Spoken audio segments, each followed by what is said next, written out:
All right, y'all, what's going on? It's Combo Breaker 99 back with another quick post-fight thoughts video.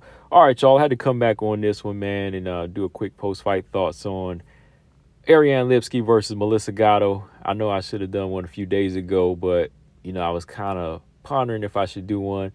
I usually do them quicker, if the fight's action-packed, and I might start doing that from now on. Like, if the fight's not really up to par like it should be, then you ain't getting a post-fight thoughts video, or you ain't getting a post-fight analysis or review or any of that, right? So the ladies, they better start living up to that action if they want that video out, right? But yeah, man, I just wanted to jump on and get my post-fight thoughts on this one because it was the one fight I was looking forward to because Gatto was making her return, and Ariane Lipski's been making some, much needed and much evident improvements in her game, right?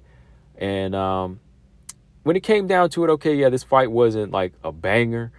They didn't really go after it, but you could see some nice improvements in Lipski. And Melissa Gatto being out for over a year, she had some nice work in there. Like, that's the thing about this type of fight. Like, you wanted to see them, like, pull the trigger at certain moments, but I could still see some growth in these fighters where I don't feel, like, totally disappointed or, like, I'm not feeling like, oh man, everything is out the door. I feel like there's some hope in both of these ladies. As y'all know, Ariane Lipski, she got a split decision victory over Melissa Gatto. In my opinion, I thought that Gatto edged it out. I thought she won the first 2 rounds. Thought she outlanded, did the more cleaner, significant work.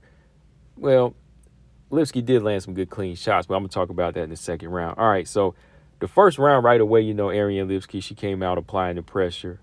She's applying that pressure because that's her style. She's a striker, hard hitter, making Gatto stay on the back foot. Gatto looking big, but, she's showing that respect. She's staying on the outside, using these little feints, kind of waiting for openings. I'd say maybe like half.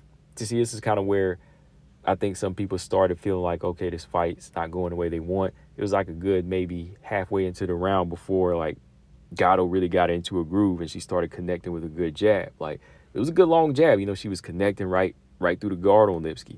Landed some good right hands behind that, started using that good push kick.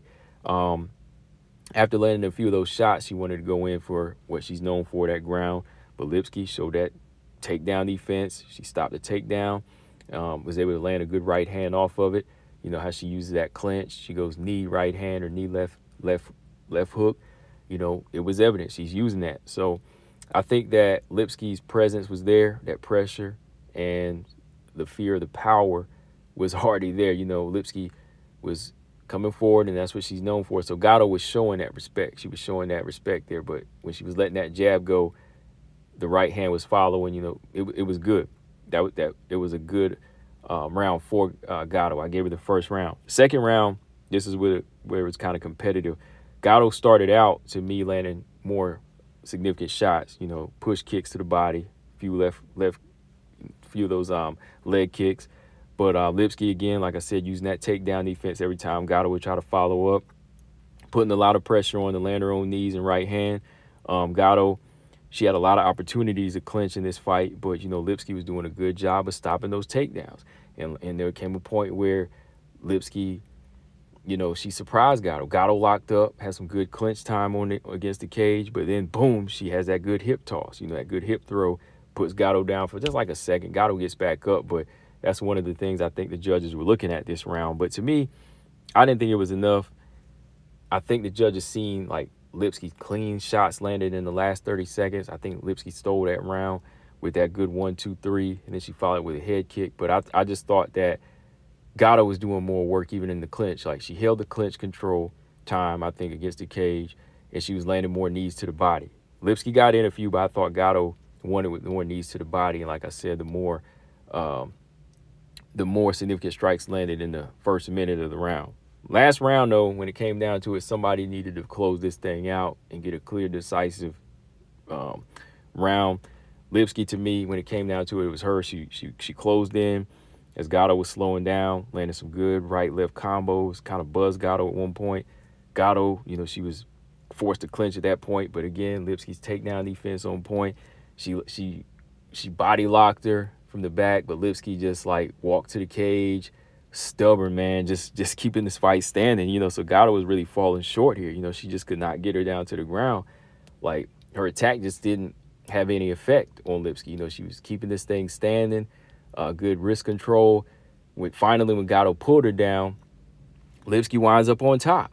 You know, she winds up in top position, you know, so she pretty much closes out the round, landing more strikes and, you know, using her defensive technique to land on top and take that third round. So, yeah, I had it 29-28 for Gatto, but like I said, judges, they probably gave 2 and 3 to Lipski. That's pretty much it, right? They probably like I said, the takedown and the work that was done. But when it came down to it, I don't think, you know, Gatto committed enough to her right hand. You know, she was looking out for the power. I think she was respecting it too much. She kind of abandoned the jab and the front body kick in the second round. You know, when the clinch game wasn't working and the takedowns weren't coming, I think she should have adjusted to striking with Lipski, because she could have won the striking match to me. She was outlanding Lipski at a point. Like, her jab was very effective. So if she couldn't get her down, I think she could have outlanded her, because she had the long jab and, you know, she had a good leg kick. So I think if she used the timing, she probably could have still outstruck Lipski, because Lipski was following around a lot. Lipski got power when she connects, but she was following around, and Lipski didn't really let guns go until the third round. So it was really just one of those moments where, like I say, fighters got to let they got to let their hands go. They got to start showing disrespect, and they got to take the victory by any means necessary now, you know. So moving forward from here, man, good work on Lipski. She's showing improvements. She's confident with her striking. Good takedown defense, good ground game, good takedowns, you know, against a good, solid, dangerous Brazilian jiu-jitsu practitioner. So, you know, from here, I think Lipski might be ready for, well, let me see. She defeated Aldridge, who's a good fighter. Gatto was a good fighter. Maybe get a third unranked fighter again. Or, you know, go for a winner of somebody in the top 15. You know, everybody's been lined up. You know, go for a Casey O'Neill Arujo winner or loser. Or Andrea Lee Natalia Silva winner or loser. Or Miranda Maverick. You know, Miranda Maverick, I believe somebody had posted that on IG. That's a possibility. But, you know, for Miranda, she got to make sure she's ready for this fight, because Lipski's takedown defense is no joke. I think Miranda could win it on the ground, but the striking and takedown defense could be a big game changer in a fight with Miranda. So if she takes that fight, got to be on 100%, you know. As for Melissa Gatto, this is 2 in a row now for her. Cortez and Lipski, you know, she's lost to some good unranked fighters. I think, man, she should probably take on maybe a returning Agapova. Montana De La Rosa is a name for her. Yeah, I would say Montana. Well, yeah, Montana De La Rosa or Mandy Bohm. Who else is out there for on the unranked? Maybe like the winner of Teresa. Is Teresa Blader got another fight yet? Teresa Blader just beat Gabriela Fernandez. So maybe that fight to see who's the best grappler out of that match. But yeah, I think Montana would be a good fight for her. Montana would be a good fight for Gatto at this point. That's the one I'm mostly leaning towards.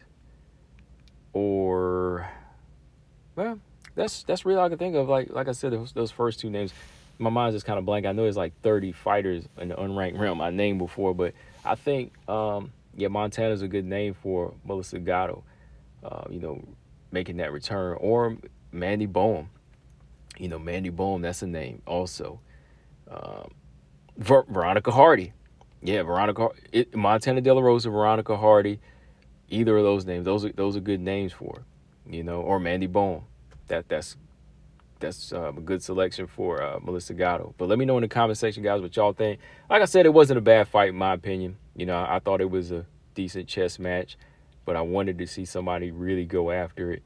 But let me know what y'all thoughts. Who do y'all think's next for those ladies, Lipski and Gatto? Combo Breaker 99. I'm out. Subscribe. Peace.